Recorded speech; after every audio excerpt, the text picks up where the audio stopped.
You're now listening to the Zod and Drea podcast.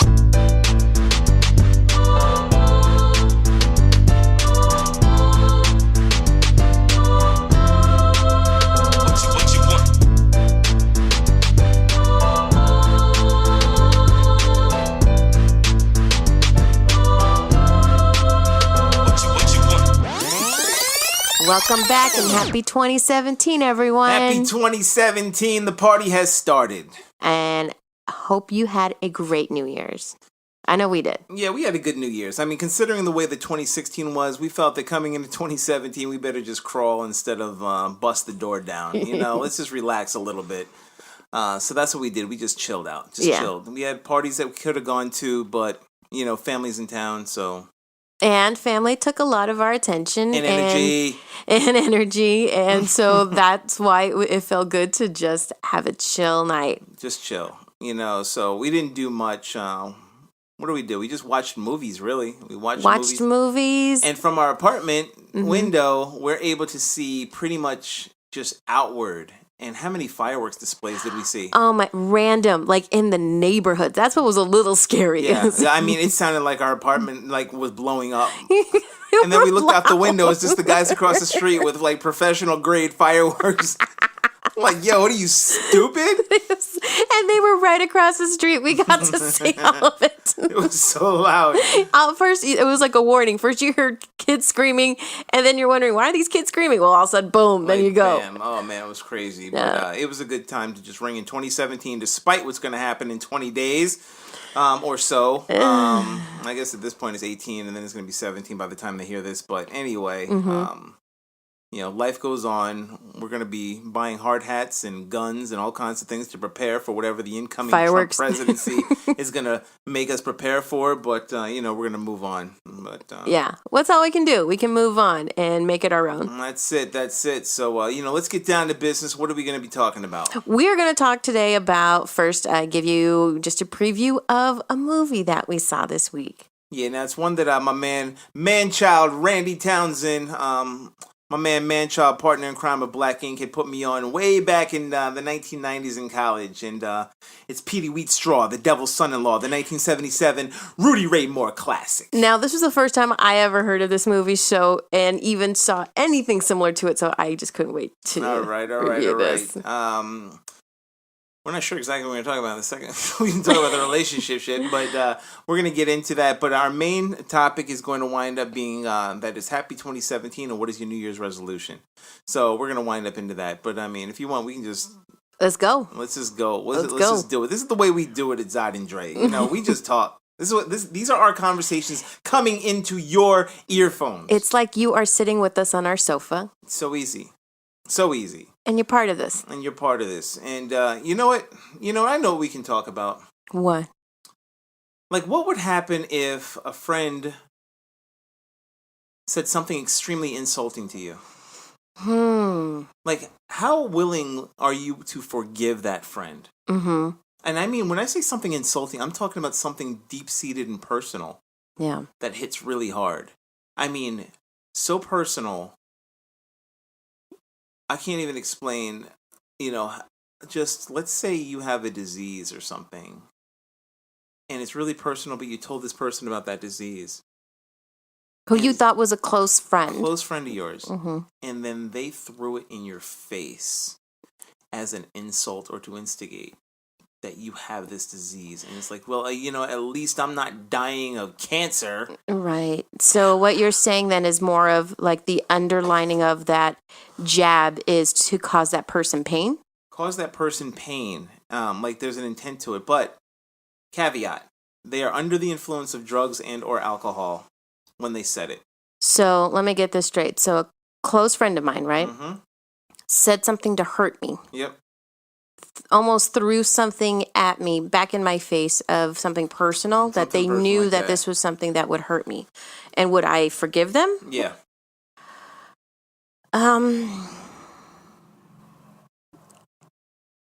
It would be hard. Like it would be something It would hard. be very hard to, because I would think, okay, that's something that you've been hanging on to for a minute.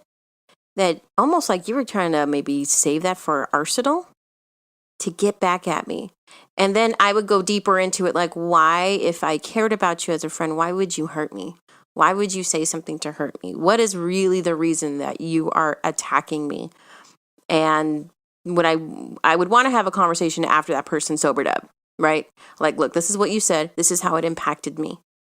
Would we still have the same friendship that we would before? Probably not. Probably not. I guess not. Probably not, But as a human being, yes, I would forgive them for their stupid actions. But as being somebody to remain close to me and continue on what it used to be, it's changed. Like, think about that. It's like, I mean, if somebody threw something, well, at least my, grandmother didn't die from or at least, my husband didn't do this and this to me. Right, that's a good one. Mm-hmm. Well, at least my husband didn't cheat on me with a maid, like, just to do that and just to spark something personal. It's like me. I mean, I can be a forgiving guy. If anyone who knows me, I can be a really, really, really forgiving guy. I allow people, several passes until I realize there's no hope for them. Mm-hmm. Something like that, though, that's waiting. That was something that they were holding on to and probably had discussions with other people about, to me, to where it's like, you know what, I'm going to fucking throw this right in your face. And especially if it was unmitigated, it was something that was unprovoked. I did not deserve this. I'm sitting here doing something innocently, but you find it to be guilty, in your eyes. Something innocent. Like, I don't know about forgiveness. It would take a while. Like, that person would have to do more than just grovel. I don't want to buy shit. Don't buy anything from me. They've got to know what their character is. And they have to know that the relationship is now changed because of that. Mm-hmm. I mean, that's for me. I think that's what it is. It's like, I don't know how much forward I can go. And we were discussing. It's like, what would happen if someone had done something like that? It's like, how would you move forward in that friendship? But let's say you guys wind up hanging out. I mean, you don't discuss your personal info anymore. Right. I'm guarded. I'm a human being. I admit I would be guarded. I would be very much keeping that person as a distance. I would acknowledge them, acquaintance, but they wouldn't get into my personal life. Exactly. The personal stuff. Mm-hmm. It's like, I already know what you're capable of.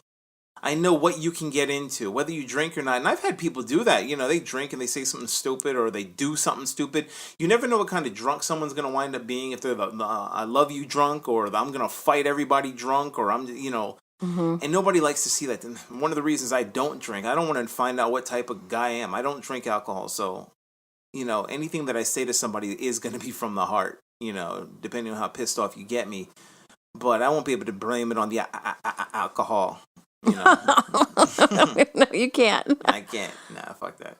So I don't know. We'll see what that is. But mm-hmm. On a lighter note. We got to talk about this movie. We got to talk about it. And in case you guys don't know, let me introduce you. Bring it in. Woo! What? Yeah, he's. Well, if it ain't little Petey Wheatstraw, you mean Punky Wheatstraw. Woo! That says some smack right there. That's some talking shit. Oh, here we go. Superstar. Okay, in case you don't know, this is Petey Wheatstraw, The Devil's Son-in-Law, the 1970, yeah, 77 classic blaxploitation film from Rudy Ray Moore. If you don't know him, you must check out Dolomite 2, The Human Tornado, The Disco Godfather, and other classics. Disco Godfather. That's next on the list. That one, if you thought this was bad, boy, Disco Godfather is terrible. So, well, first, okay, the guy's name that created this, what is his name again? Rudy Ray Moore. Yeah, why did he have to even have an alter ego name? Just that name alone. Petey Wheatstraw. Yeah. Listen, Petey. I love this movie. Like, I have this movie pretty much memorized. I mean, my man Randy had put me onto this, and Dolomite, Rudy Ray Moore, Truck Turner, Willie Dynamite, like a whole bunch of blaxploitation films back in the 90s. And man, we would watch this just over and over again and just get a kick out of it. And it just seemed like just such a good New Year's. Just, out of all the bullshit that 2016 brought, like, you've got a ring in 2017 with a 1977 movie. I mean, that's the only way. It was the only way. And I had a great time watching it. And I loved the fashion. Okay, I did not know you can combine plaids, stripes, and sequins and fur. And satin hats. So many satin hats and fur-lined hats. And this was just the men's wardrobe, okay? Yeah, this is the men's, boy. The women were pretty conservative, actually. They were. You know, I mean, you, like, no matter what, when I see a movie like Babes, you know, she, like, Drea's got to be one of the characters. So she was I think, Castro. Right? The guy with the first he had a gold jacket, like it looked like a members only jacket. It was so cool. Gold and shiny, and then later on it was silver. But yeah, when he wanted to really kick some major booty, that's when he changed it to silver. Because he didn't want to get the gold one messed up. He had to shoot up the funeral. So, I mean, the concept, like, I'm going to get into it. In case you haven't seen Petey Wheatstraw, The Devil's Son-in-Law, well, one more time. Okay, so Petey Wheatstraw.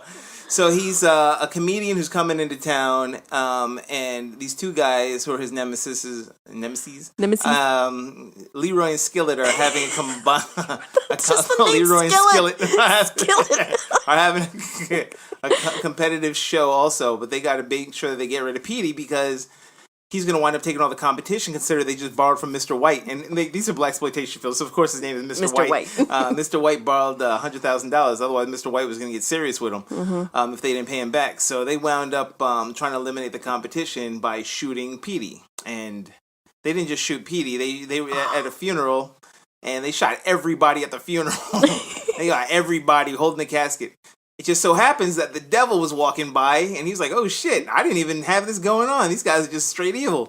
But I got a deal for you, Petey. Wake up, come into hell with me, and here's the deal. You know, you can marry my daughter, who's not very good looking, and you'll get horrendous. and you can get your life back and get revenge. But also, here's a cane that has all my powers. I like it how he shook it every time. Shook every time. The kung fu, the cane. Oh my gosh! Speaking of the kung fu, okay, so say it over the music.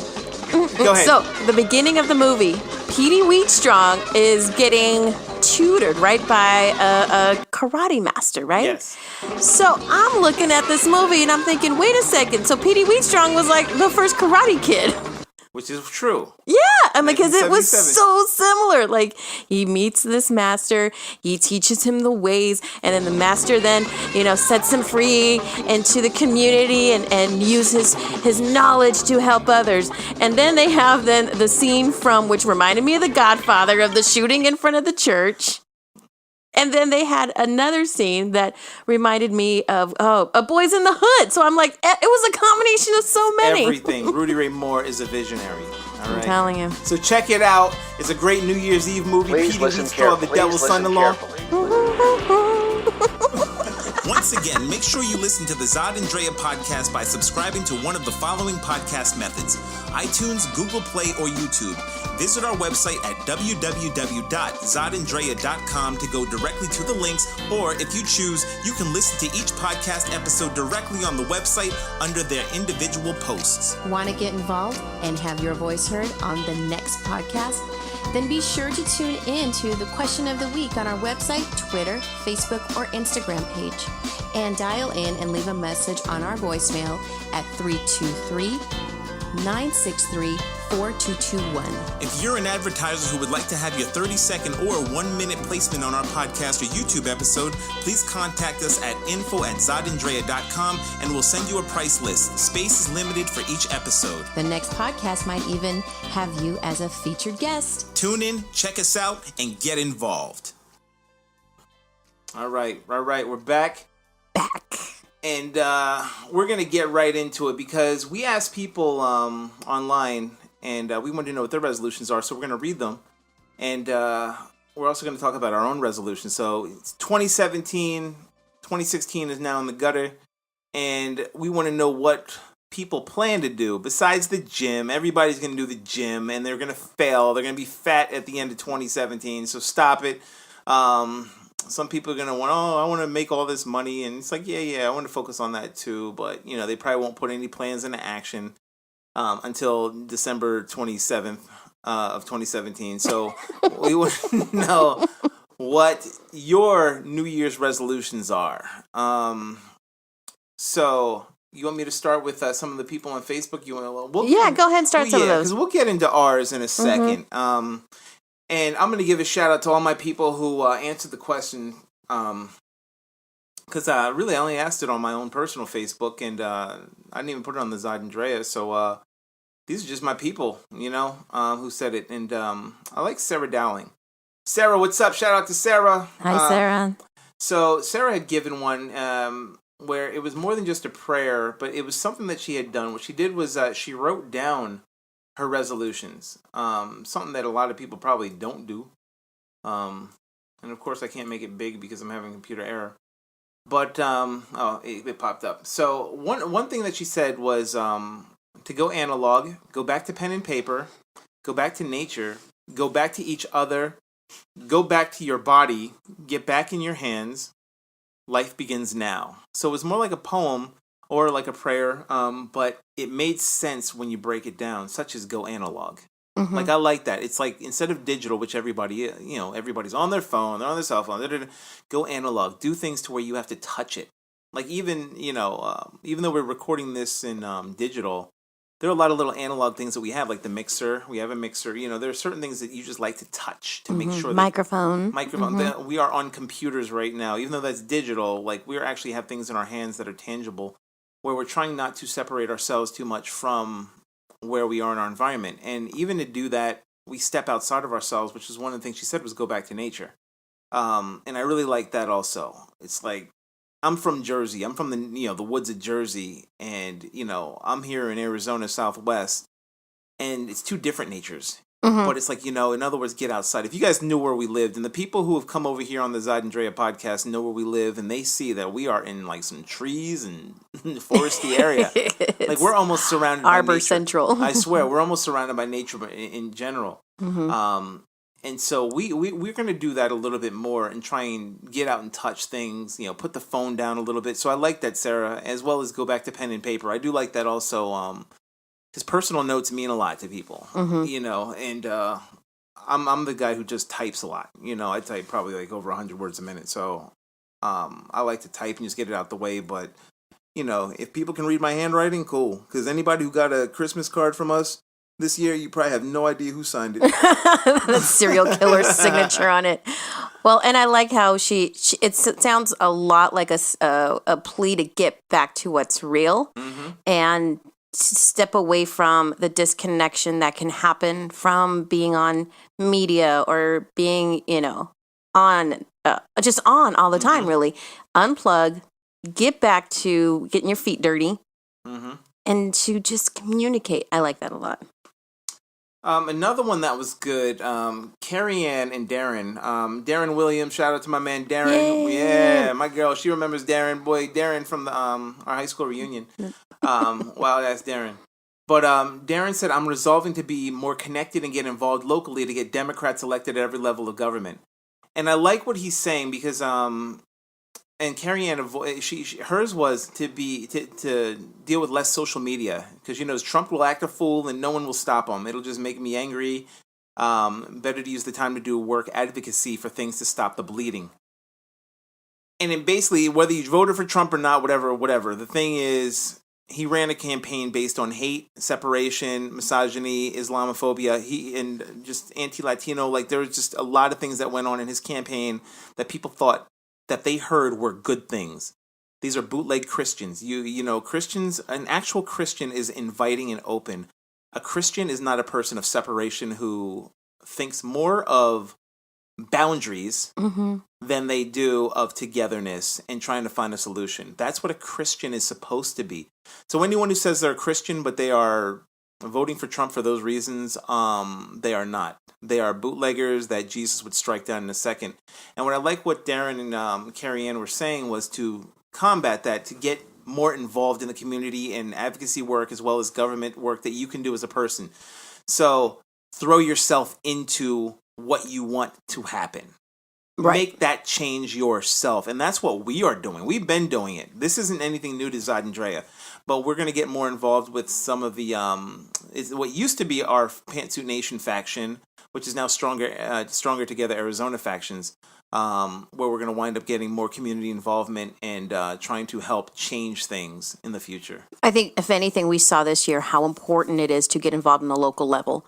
The local level of government is so crucial to what affects on the federal level. Yep. So we really are passionate about getting involved in that. I would like to quote I was going to say, yeah. Caroline Skirtla. Shout out to Caroline. Carrie! She stated that mine is to do no harm to others in thought or deed. And what I liked about that is, let's think about how powerful thoughts can be and that what your thought can lead to a deed. So if I have harm, if I have malice, if I have anger, if I'm upset, okay, and in my thoughts, it's going to come out in my actions, right? And what's that going to do? It's just going to keep spinning this big world of fear mongering and hate that we're constantly always saying that we're against. But if that's in my mind, it's going to come out, right? So if I choose then to not be harmful in my thoughts, and then this way it won't be harmful in my deeds, right? So it's showing that, okay, I'm going to take some self-responsibility here. If I'm not happy again about what's going on in the world, what can I do for myself so that my deeds reflect on what my change is going to be? Okay. You also have a video that you got from where, MTV? MTV. So guess last week this happened, and man, has it been hitting the sensitive button for some people, if you will, about this video. What MTV did was they did a quick post, if you will, about MTV 2017 New Year's resolution for white guys. And let me play a little bit here for you. Try to recognize that America was never great for anyone who wasn't a white guy. Can we all just agree that Black Lives Matter isn't the opposite of All Lives Matter? Black lives just matter. There's no need to overcomplicate it. Also, Blue Lives Matter isn't a thing. Cops weren't born with blue skin, right? I mean, yeah, they weren't born blue. Stop bragging about being woke. Stop saying woke. Learn what mansplaining is, and then stop doing it. Oh, and if you're a judge, don't prioritize the well-being of an Ivy League athlete over the woman he assaulted. We all love Beyonce. And yeah, she's black, so of course she cares about black issues. I'm talking to you, Fox News. Feel free to take Kanye West, though. You guys can have him. You know what you did, Kanye. Nobody who has black friends says that they have black friends. And just because you have black friends doesn't mean you're not racist. You can be racist with black friends. Look, guys, we know nobody's perfect. But honestly, you could do a little better in 20. So kind of get an idea, right, of where it's going. Yeah, so in 2017, all the political things that had popped up, like, I think what people need to do is they need to look inside of themselves and learn from others. Like, so from what I see, a lot of white people, especially in this election, they have absolutely no idea and no clue what people of color think, go through, live, whether culturally or otherwise. So they just assume that it's, all even, it's all down the line, it's all down the middle, it's all the same as them, and they have the same opportunities, the same lives, the same goals, and then it's like, oh, but, it even got to the point where this year where a lot of white guys were pretty much saying that they were being discriminated against and all the other colors were racist against them and, they were being oppressed. I mean, it's like, shut the fuck up. No, you're not. You are not. White people have never, ever been oppressed in this country. They have never seen any of that. So, no, all lives do not fucking matter. We have statistics to back this up. Blue lives do not exist. We have people of color who can prove this because they don't. It's a uniform. Otherwise, maybe khaki lives matter, and that goes out to janitors. I mean, it's stupid. Foresters. Yeah, forester people in the forest. Come on, big hats matter. Church people. Like, shut up. No, I like the video, and I hope people wind up looking into themselves and seeing what it is. Like, Yeah. Oh God, if I hear one more problem, but I have black friends. Do they even consider you a friend? Have you had these discussions with your black friends? Oh, I love this one. Oh, but my sister-in-law's Latina. Oh, yeah. Oh, when we start going down the family tree. Oh, my God. Oh, God, the girl down the street that I babysit is Latino. So that means I eat tacos. Wow. You are practically you right there. Here's your card. You know Here's what's your happening. Latino card. Jeez, you really do a lot for the people. Shut the And fuck up. of course, you had then the conservative groups like Hannity just went nuts go. with this. That they're oppressing the white man again. Oh, God. gosh, White why are they guys. attacking God, us? White guys are in danger. It's like, They're in no. danger. They're in danger of being racist. It's like, oh my God, they can no longer be racist. No, you will never. White men in America will never, ever, ever have to struggle. Like, stop it. You'll Stop. never have to struggle. And the thing is, it's because they're losing numbers. They're losing numbers. People of color are starting to show in the percentages where they're supposed to be in this country and in relative numbers of where they are in numbers. And when you take away a piece of their power, then to them they're like, holy shit. Right. Like they're killing us. They're trying to destroy us. Like, why are we not, that's how, and it's like worldwide. United States is not the best everywhere. So it's like, yes, we are. And like, no, the numbers show you suck in science and math. Like, it shows. This country is still an experiment. It basically It's is. still an experiment. It is. Come on. Right. And I think now with this shift, and I think we mentioned this before in another podcast, is that white men and women now have to compete. And they have to compete. So now that they have to compete, you have to, like, now it's not just given to you. Like, there are You laws gotta in the compete. books. And what they're doing is they're trying to take away voting laws. So they're trying to get back to, quote unquote, when America was great again for them. They're trying to take away voting laws and this thing. Oh, this is so no, it's not. Like, no, it's not. If everything was down the line, everything was truly 100% fair, then people wouldn't have to fight for their damn rights. You would give it to them willingly. You would give it to them willingly. You would hire with no blindly. You would give them loans without seeing color. You would, but you don't. You see color. Public school education wouldn't be in the turmoil that it is right now. Police wouldn't be stopping, and also and judges wouldn't be incarcerating black men at a rate way higher than, knowing that they commit in the same level of crimes as white. Like, there should be an even amount. Like, actually, there should be more white guys actually in prison, to tell you the truth, and then blacks. Like stop it. Anyway, I don't want to get, like, we can save that. But these are New Year's resolutions. We're almost out of time too. But it kind of goes to show then again what we're committed to in 2017. And what we're committed to is, like, I do want to build wealth. I want to make sure everything's healthy. And what we are going to wind up doing is travel more. Travel more, because it's like, look, this is the time to do it. We updated our passports last year. Yep, last year. So I hope to get lots of stamps. Yep, lots of stamps, hopefully. We already been to Canada, so that's one. So we got one country together. So we want to go and travel over to Europe and some other places. And it's like, look, if this country's going to be burning, we may as well see it from the TVs of another country. But I think, too, going back to wealth, I know for me, not only just building wealth, but building wealth for others. Because we've seen that, okay, if I don't want to mimic this whole, I'm going to make my money and I'm not going to share it. I'm not going to show others how to make this happen.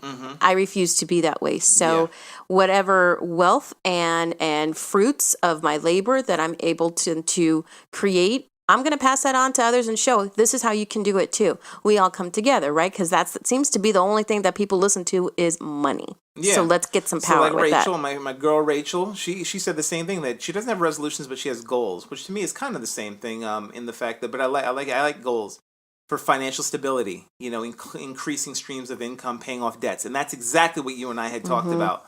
Saving a specific dollar amount, improving familial relationships, better health betterments, vacations. Like, she wants to do exactly what I want to do for 2017, because it's been a while for me to do that. And not get caught up. My goal is to not get caught up in the drama and the junk. I'm going to find my own information. Yeah. And I'm going to make sure that I'm empowering myself with what is true and what is right and what is going to be focused for me, and really shutting out all the junk. Okay. That's not going to keep me focused and keep me to where I want to be. And I'm going to end this with my man Trevor McCullum, who said his resolution is drawing peace and understanding in the midst of blatant and uncontrollable ignorance and fear. That's beautiful, Trevor. It's beautiful, Trevor. Man, it's like these resolutions to me are really what's going to try to hold people accountable for their actions for the next year. See how it is under Trump presidency.